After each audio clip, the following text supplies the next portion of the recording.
Hi everybody, this is Miss Ulrich, and I'm going to read to you the 6th chapter of The World According to Humphrey.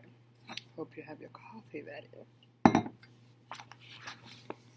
Chapter 6, Moonlight Madness. I waited until the school was completely quiet. No students, no teachers, no Mr. Morales.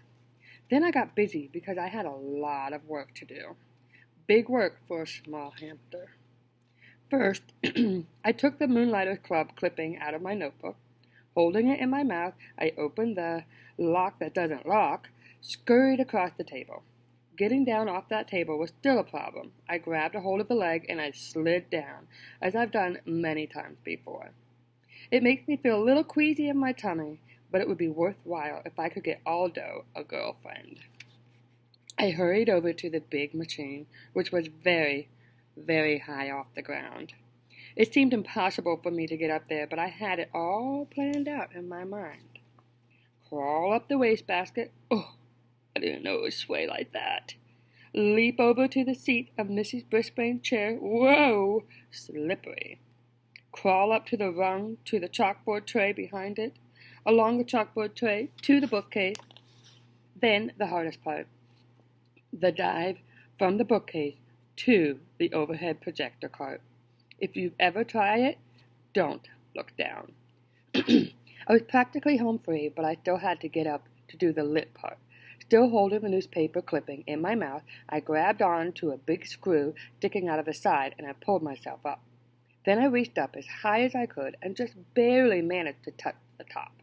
Good thing I've got big muscles, because I was able to pull myself up. I was there. It was like climbing Mount McKinley, the tallest mountain peak in the United States. Bang. I quickly pushed the switch. I wished I had some sunglasses because I was suddenly surrounded by blinding light. It was like being inside of a light bulb. I took the newspaper clipping out of my mouth and carefully laid it on the flat glass. Then I looked up at the wall, and no! Up on the screen was a picture of a car, and behind it there was jumbled up, backwards writing. I realized I must have laid the clipping on the glass upside down. I quickly turned it over, and there it was. All the information about the Moonlighters Club right there on the wall, with the outline of the car behind it. Aldo would be coming soon, so I hurried back to the cage. It was faster getting back, because it was mostly downhill, until the very end, when I had to swing my way up the cord to the blind and back to the table. I was panting pretty hard by the time I closed the cage door behind me. I didn't even have time to catch my breath before Aldo swung the door open. "Whoa, who left that on?" he exclaimed as he entered. "That thing could overheat." He hurried over to the overhead projector. "Look at the wall! Look at the wall!" I squeaked, but the words only sounded like hamster peeps. Aldo didn't waste a second. He flicked the machine off. All that work for nothing. But then a funny thing happened. Aldo turned the machine back on and looked at the wall. "What's this?" he muttered. "Why did Mrs. Brisbane have this up here? Hey, nice car." He squinted up at the screen. "Look, Humphrey, the Moonlighters Club for people who work at night, like me." And then I thought, and me, I thought. I was still quite exhausted from all that effort. Aldo stared at the big ad on the wall for a while. Then he turned off the projector and went to work and never mentioned it again. Yes, I was annoyed. I had failed. But at least I had tried, which is more than I can say for one of my classmates.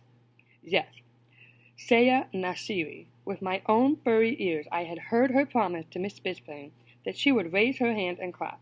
But so far, she had been silent as a statue. Her week was almost up. Even though I'd scolded her the day she fed me, she paid no attention to me than she had to her teacher. You should really listen to your teacher, even Miss Brisbane. And you should always listen to your hamster. I was worried about Aldo and about Saya, but I have to admit, my journey had been so tiring that, nocturnal or not, I slept soundly for the rest of the night. The next day began in a very surprising way. "I have something to share with you all," Miss Brisbane announced. She held up a postcard with a picture of colorful parrots perched in lush green trees. "A postcard for Mrs. McNamara." Miss Bane would never call her Miss Mac. It says, "Greeting to my favorite class in the world, room 26. I am now working in a school here in Brazil. This country is beautiful and friendly. I really enjoyed talking with the parrots in the rainforest. I miss you all, especially my pal Humphrey. Lots of love, Miss Mac." Miss Brisbane had to say Miss Mac since that was the way the card was signed.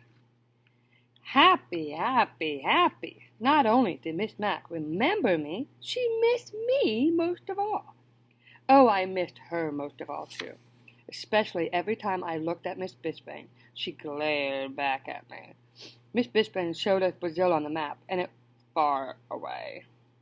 I'd like to be that far away with Miss Brisbane. I'd like to be that far away from Miss Brisbane. My head was so filled with memories of Miss Mac that I only got 75% on my vocabulary test. After we graded the test in class, Miss Brisbane said, "If you got 100% on the test, please raise your hand." That woke me up. What a clever way to get Saya to raise her hand, because she always got 100%. AJ raised his hand. Art raised his hand. Saya just stared down at her desktop. I was starting to get really mad at her. When it was time for map work, Miss Brisbane clicked on the overhead projector, and there it was, the Moonlighter Club ad right on the wall. Miss Brisbane wrinkled her nose, picked up the paper, and looked at it from both sides. Then she held it up to the light, and I think maybe she noticed those little tiny holes my teeth had made when I carried it over there. Miss Brisbane looked over at my cage and wrinkled her nose again. Then she crumpled the paper and threw it in the wastebasket. She's smart, but she is also mean. She's not the only one. While she went on with her map work, Wait for the Bell Garth Tugwell started making some very rude noises. Miss Brisbane didn't even turn around. When someone started giggling, she said, "Stop giggling, Gail." So Garth's rude noises got louder and even ruder, and a lot of the other kids giggling along with Gail. Suddenly the teacher spun around to face them. "Very well. The whole class will stay in during recess for extra vocabulary words," she announced. Everybody groaned. "It's Garth's fault," said Heidi. "Raise your hand," Miss Brisbane snapped back. "You will all stay in during recess, unless the person making those noises wants to step forward and admit it."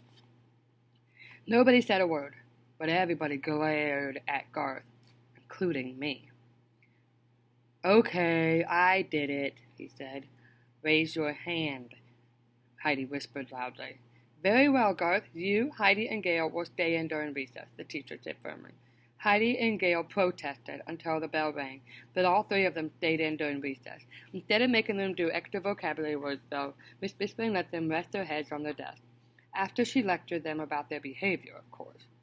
All this commotion had made me very hungry.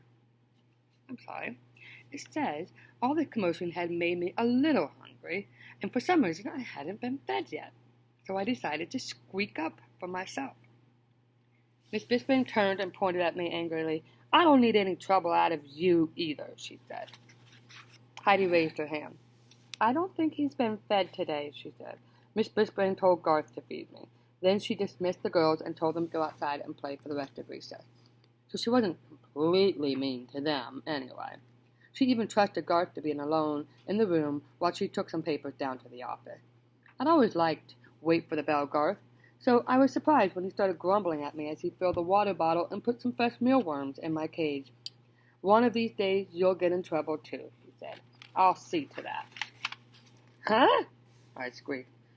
"Everybody hates me. Everybody loves you. You're just a rat in disguise." The words hurt me a lot.